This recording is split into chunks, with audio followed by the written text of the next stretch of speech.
The weeks that followed were the quietest the community had felt in years. I walked past the lake one evening, the water calm, the air finally free of drama.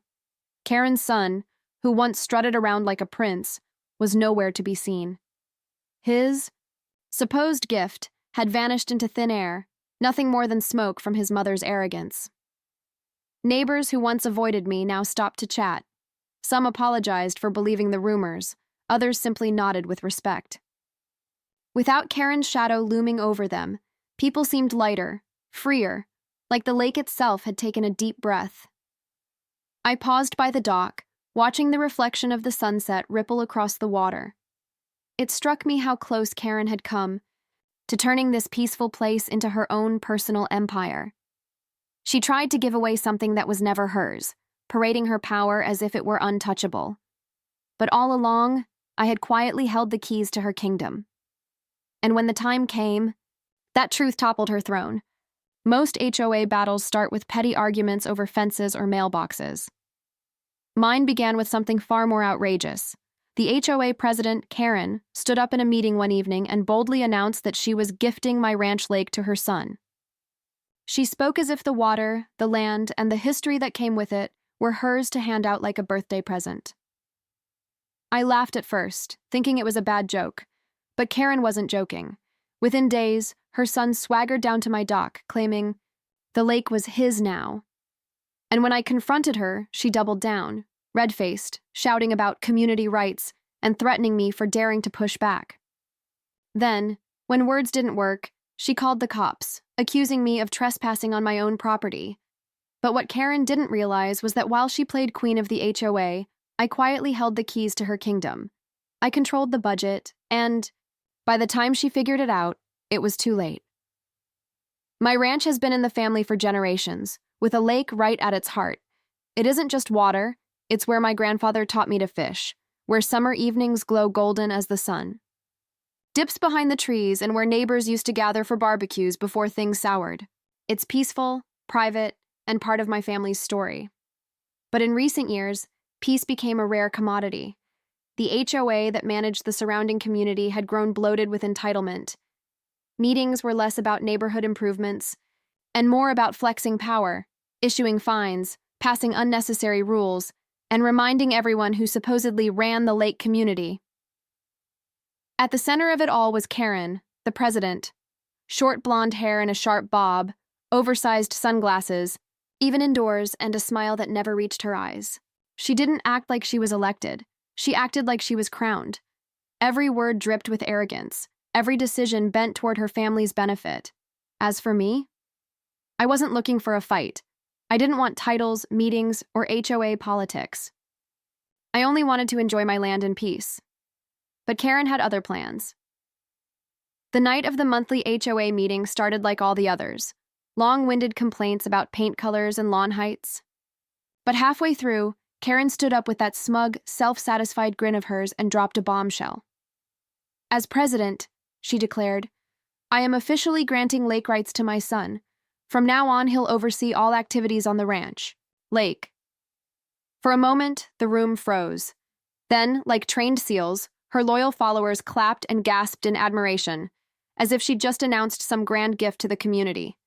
A few even congratulated her son, who leaned back in his chair with a smirk, already acting like he owned the place. I sat in stunned silence. There was no paperwork, no vote, no shred of legal standing behind her announcement. Yet she delivered it with such authority, like a queen decreeing ownership of land she'd never set foot on. I wanted to laugh at the absurdity, but the anger boiling inside me made my jaw tighten instead. She wasn't just bluffing. She was daring me to challenge her. What Karen didn't realize was that I wasn't just another resident she could bully. I was the treasurer. I couldn't let her proclamation slide. I stood up, holding my ground in front of the board and the gawking neighbors. You can't give away something that isn't yours, I said firmly. The lake sits on my deed. It's private property. You don't have the authority. Karen's face turned red, her sunglasses perched on her head, trembling as she jabbed a finger in my direction. It's community property, she barked. Everything around this lake belongs to the HOA, and as president, I decide who gets access. My son has lake rights now, and you'd better accept it. Murmurs rippled through the room. Some neighbors nodded, others looked away, unwilling to get involved. Karen, frustrated by my refusal to bow, stormed out of the meeting. Later that week, the escalation hit a new level. 2 patrol cars rolled up my driveway, lights flashing. The officers approached, explaining they'd received a call that I was trespassing on HOA land.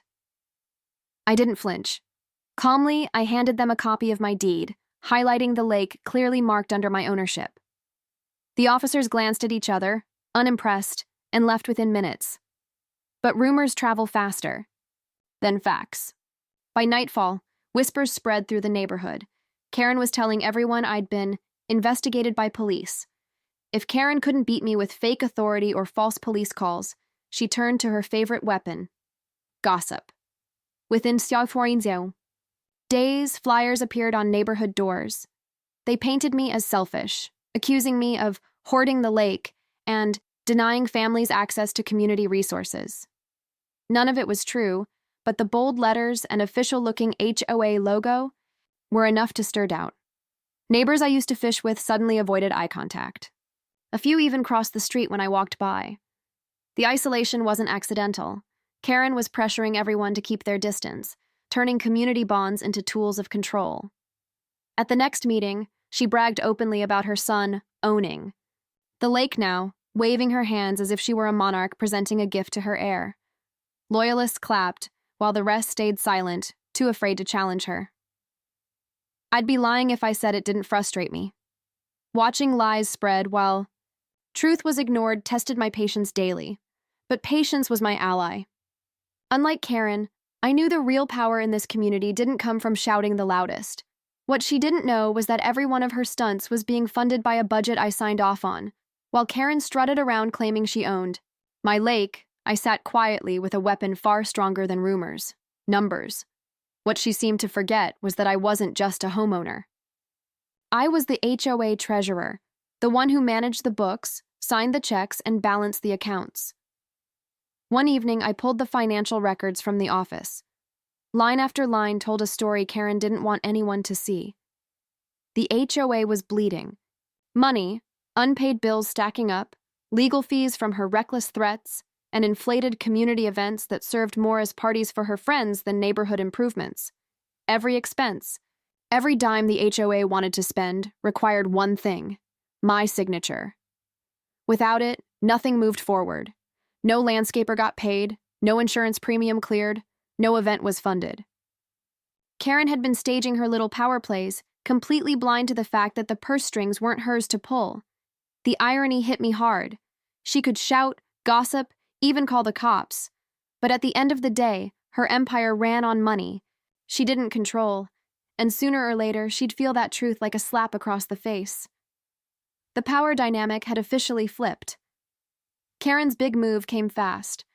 To celebrate her son's so-called lake rights, she announced plans for a grand community event by the water, complete with a new dock, decorations, and a catered barbecue. She strutted into the next board meeting with a request for funding, slapping the proposal down like it was already approved. All eyes turned to me. As treasurer, the budget passed through my hands first. Calmly, I flipped through her request, then shook my head. Denied, I said flatly. Her mouth dropped open. You can't just deny it, she barked. Actually, I replied, pulling out a folder of records. I can, and here's why. I laid out invoices showing thousands wasted on petty legal letters, private perks disguised as community projects, and overdue bills the HOA hadn't paid because of her reckless spending. The room filled with murmurs. Board members who once clapped at her every word now whispered, side-eyeing each other. Her son, sitting smug in the back, shifted, uncomfortably. Karen's face flushed crimson, but she had no counter. Without my approval, not a cent would move, and without my approval, her grand gift to her son was worth nothing. The moment I blocked her lake event, the cracks in Karen's authority widened. Board members who once nodded along to her every word started asking questions she couldn't answer. Why are we behind on insurance? Why did the landscaping crew quit? Where exactly did the money for last year's community gala go? Cornered, Karen lashed out. She banged her fist on the table, threatening lawsuits against me and anyone else who stood in her way. But when someone quietly asked how she planned to pay for those lawsuits, the silence was deafening. Everyone knew the truth. Without budget approval, she couldn't even cover the filing fees. The illusion shattered.